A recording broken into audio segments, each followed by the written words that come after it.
সকলোকে পুনৰবাৰ স্বাগতম জনালোঁ। আজি মই আপোনালোকৰ কাৰণে টমেটো চচৰ ৰেচিপি এটা লৈ আহিছোঁ। এই চচবিধ ঘৰতে অতি সোনকালে বনাব পাৰি আৰু বনাবলৈ বেছি সামগ্ৰীৰো প্ৰয়োজন নহয়।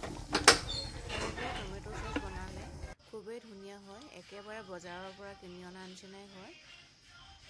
আশা কৰিছোঁ ভিডিঅ'টো আপোনালোকে চাই ভাল পাব আৰু যদি আগতে এনেকৈ ঘৰতে টমেটো চচ বনোৱা নাই এবাৰ নিশ্চয় বনাই চাব বুলি আশা কৰিলোঁ আৰু কেনেকুৱা পালে মোক কমেণ্ট কৰি জনাবলৈ নাপাহৰিব।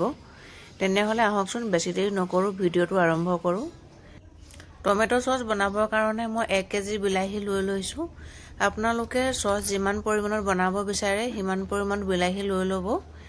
বিলাহীখিনি মই ভালকৈ ধুই ল'লোঁ। এতিয়া বিলাহীখিনি মই টুকুৰা টুকুৰ কৰি কাটি ল'ব লাগিব। বিলাহীবোৰ এনেকৈ ধুই সৰু সৰুকৈ টুকুৰা কৰি ল'ব আৰু বিলাহীৰ ওচৰৰ এই বগা অংশটো আপোনালোকে নিদিব, উলিয়াই পেলাই দিব। মই বিলাহীখিনি এনেকৈ সৰু সৰু টুকুৰা কৰি কাটি ল'ম আৰু ঠাৰিৰ ওচৰৰ বগা অংশটো উলিয়াই পেলাই দিম, আপোনালোকেও পেলাই দিব। আৰু যদি কেনেবাকৈ বেয়া অংশ থাকে বেয়া অংশখিনি কাটি পেলাই দিব।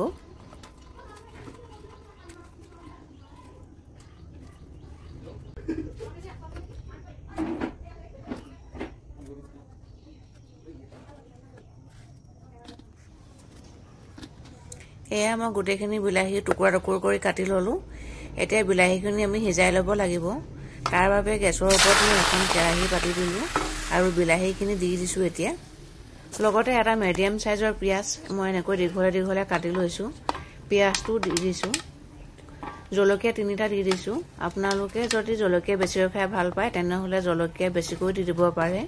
মই শুকান জলকীয়া দিছোঁ আৰু 5-6 ফুটামান নহৰু দিছোঁ আৰু এডোখৰ আদা সৰু সৰুকৈ কাটি দিছোঁ।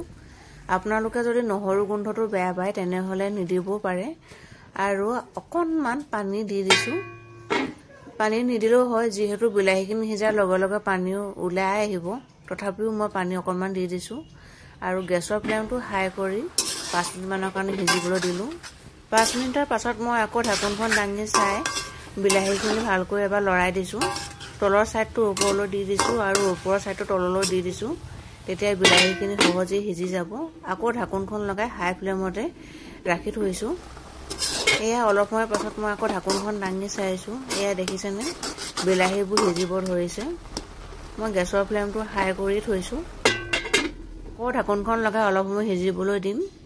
অলপ সময়ৰ পাছত মই আকৌ ঢাকোনখন দাঙি চাইছোঁ। এয়া দেখিছেনে বিলাহীখিনি সিজি গৈছে।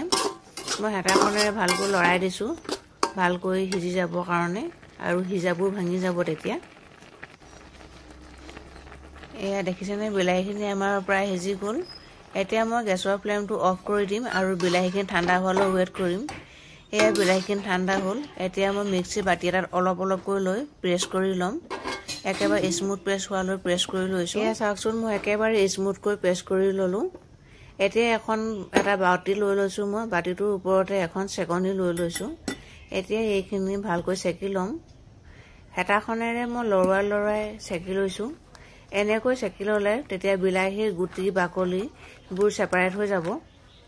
আপোনালোকে যদি মিক্সিত নিদিওঁ বুলি ভাবে তেনেহ'লে ভালকৈ হাতেৰে পিটিকা কৰি চেকনি বা খৰাহী এটাত চেকি ল'ব। আপোনালোকে মন কৰিছে নিশ্চয়, মই চেকনিখনত চেকি লোৱাৰ কাৰণে দেখিছেনে বিলাহীৰ গুটি বাকলি আৰু আদা নহৰু অলপ গোটা আকৌ থাকি গৈছিলে, সেইখিনি চেকনিত ছেপাৰেট হৈ গৈছে। এয়া চাওকচোন। এতিয়া এইখিনি মই পেলাই দিম। মই একেটা প্ৰচেছতে বাকীখিনিও গোটেইখিনি চেকি ল'লোঁ। এয়া চাওকচোন। এতিয়া মই অন্য এখন কেৰাহীত এইখিনি ভালকৈ উতলাই ল'ব লাগিব। এতিয়া এইখিনি মই কম জুইতে উতলাই ল'ব লাগিব।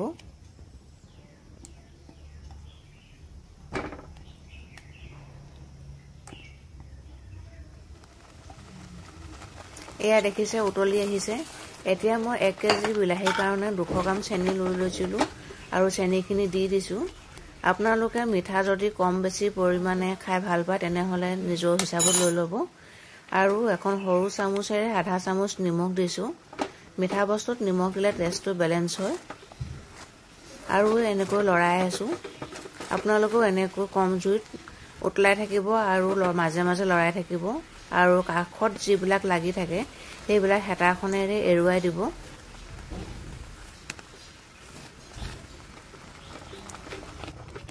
এয়া চাওকচোন, যিমানে উতলি আহিছে সিমানে চচৰ কালাৰটো বেলেগ হৈ আহিছে।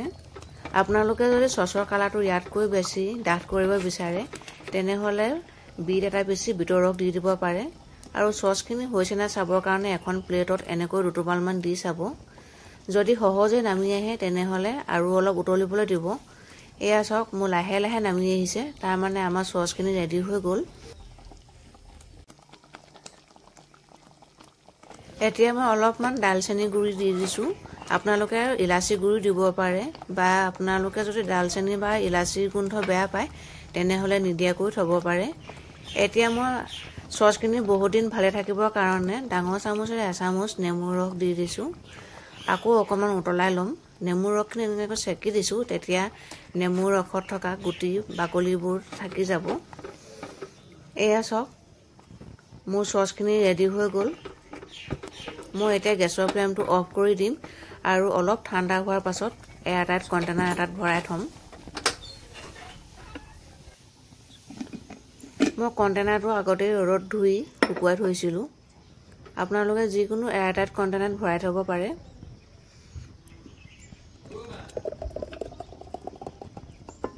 ভিডিঅ'টো যদি মোৰ চাই ভাল লাগিলে তেনেহ'লে লাইক কৰিব, কমেণ্ট কৰিব আৰু বন্ধুবৰ্গৰ লগত শ্বেয়াৰ কৰি দিব।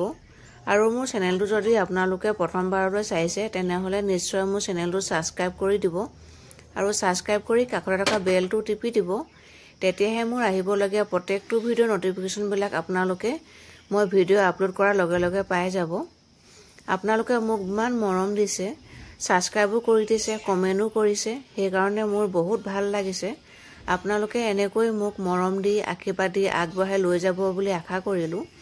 মইনো আপোনালোকক কি দিম, মোৰ ফালৰ পৰা আপোনালোকক অন্তৰৰ পৰা বহুত বহুত ধন্যবাদ জনাইছোঁ। আকৌ এটা নতুন ভিডিঅ'ৰ সৈতে আপোনালোকৰ লগত আকৌ কথা পাতিম। তেতিয়ালৈকে ভগৱানে সকলোকে ভালে ৰাখক, সুস্থ ৰাখক, সুখত থাকক, হাঁহি থাকক। তেনেহ'লে আজিলৈ আহিছোঁ। Bye bye.